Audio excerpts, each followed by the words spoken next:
कि लग चुकी है तलब अब मंजिल की, खुद को आग में झोंक देंगे।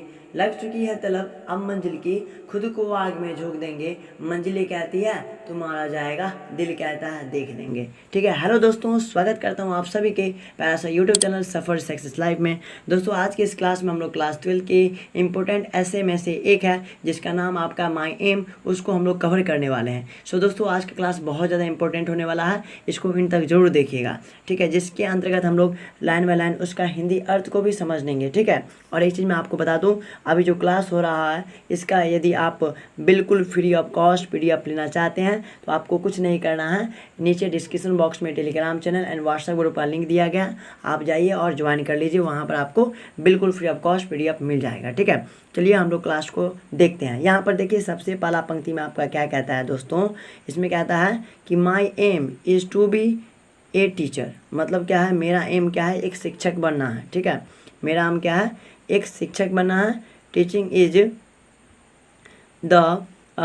Is one of the best profession, और टीचिंग जो क्या है वो क्या है, सबसे अच्छे पैसों में से एक है। ठीक है, उसके बाद आपका अगला पंक्ति कहता है, पंक्ति नंबर 2, इसमें क्या कहता है कि a teacher can play an important role in making the society better.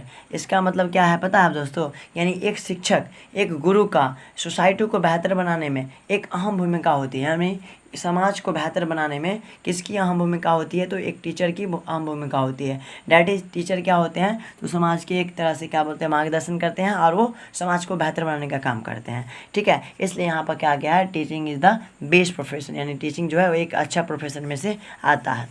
उसके बाद अगला पंक्ति आपका कहता है कि a teacher's work is very important, और एक शिक्षक का जो काम होता है वो क्या होता है दोस्तों, बहुत ही ज़्यादा इंपॉर्टेंट होता है, बहुत ही ज़्यादा महत्वपूर्ण होता है। ठीक है, उसके बाद आपका अगला पंक्ति कहता है, क्या कहता है, ये आपको आसानी वे में याद हो जाएगा, बहुत ईजी है, इसलिए मैंने यहाँ पर क्या किया है, हिंदी टू इंग्लिश ट्रांसलेट भी कर दिया है। ठीक है, यानी इंग्लिश आप यहाँ पर हिंदी को समझिए फिर इंग्लिश को करिए। जैसे यहाँ पर क्या है, ही कैन मेक अ मार रेस्टोरेंट। मेक अ मार का मतलब क्या होता है, बनाना या बिगाड़ना। ठीक है, मेक अ मार का मतलब क्या होता है, बनाना या बिगाड़ना। यानी ही कैन मेक, यानी कि वह बना सकता है किसके, स्टूडेंट के करियर को और उसके है ना भविष्य को।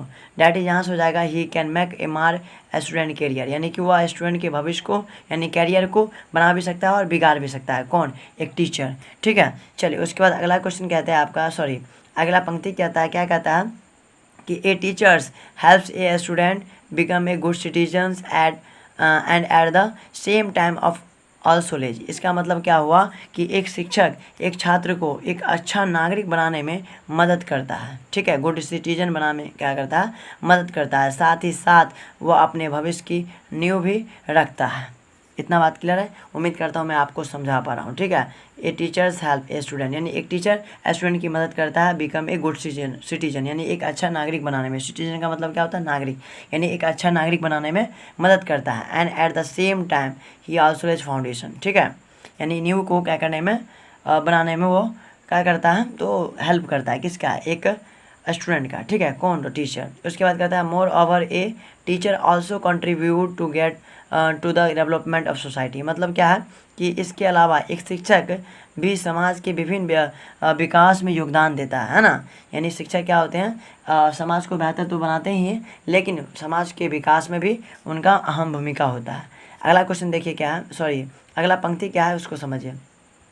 अगला पंक्ति आपका कहता है and it is for this reasons I want to become a teacher, और यही कारण है जो मैं एक टीचर बनना चाहता हूँ। ठीक है, चलिए उसके बाद हम लोग देख लेते हैं अगला पंक्ति क्या कहता है, if I become a teacher, यदि मैं एक टीचर बनूंगा, I will encourage them to be responsible toward society. तो इसका मतलब क्या है, अगर मैं टीचर बनूंगा तो मैं अपने समाज के प्रति जिम्मेवार होने के लिए प्रोत्साहित रहूँगा या प्रोत्साहित करूँगा। ठीक है, उसके बाद कहता है नेक्स्ट पंक्ति की every man in the world must have some aim in life. मतलब क्या होता है, प्रत्येक मनुष्य के जीवन में क्या होता है, एक कुछ कोई ना कोई लक्ष्य होता है। ठीक है, उसके बाद क्या कहता है इसका नेक्स्ट पंक्ति है कि a man without end can have no success in life. मतलब क्या होता है, एक व्यक्ति के जीवन में यदि लक्ष्य ना हो, यानी कि वह लक्ष्य विहीन व्यक्ति हो, तो क्या होगा, उसके जीवन में कोई सफलता नहीं मिल सकेगी। अर्थात जीवन में सक्सेस प्राप्त करने के लिए कोई ना कोई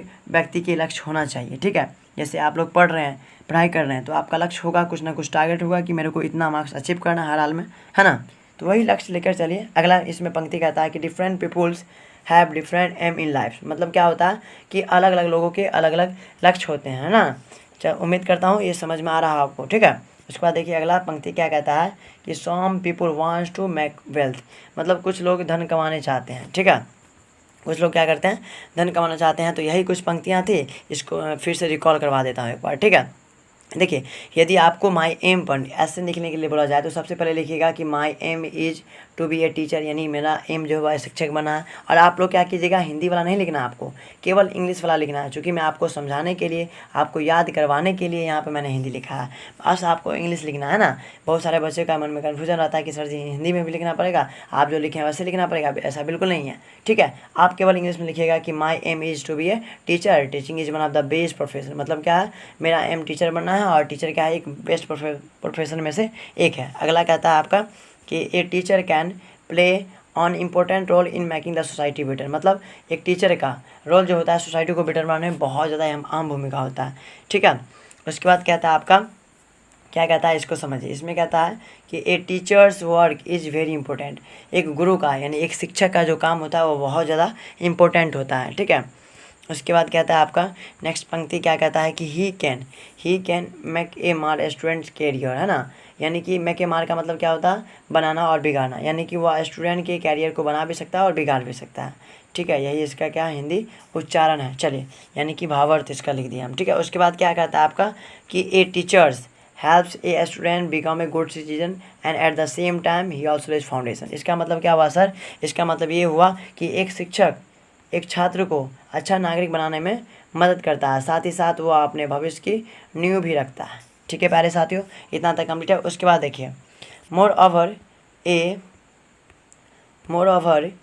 ए teacher also contribute to the development of society. इसके अलावा एक टीचर सोसाइटी को विकास में भी सहायता प्रदान करता है।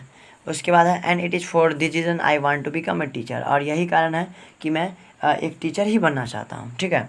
उसके बाद कहता है if I become a teacher, यदि मैं एक टीचर बन जाऊँगा, I will encourage them to be responsible towards society. तो मैं अपने सोसाइटी के प्रति जिम्मेवार होने के लिए प्रोत्साहित करूँगा, ठीक है। उसके बाद क्या कहता है कि every man is in the world must have some aim in life. यानी वर्ल्ड में जितने लोग हैं उनके मन में या फिर उनके जीवन में कुछ ना कुछ लक्ष्य होता अवश्य होनी चाहिए, है ना। इसके बाद अगला पंक्ति कहता है कि a man without aim can have no success in life. यानी एक लक्ष्यहीन व्यक्ति के जीवन में सफलता मिल नहीं सकती, ठीक है। उसके बाद कहता है कि different people have different aim in life. मतलब भिन्न भिन्न लोगों के जीवन में क्या होते हैं, भिन्न भिन्न लक्ष्य होते हैं, ठीक है। उसके बाद अगला पंक्ति कहता है कि some people wants to make a wealth. यानी कुछ लोग धन कमाना चाहते हैं।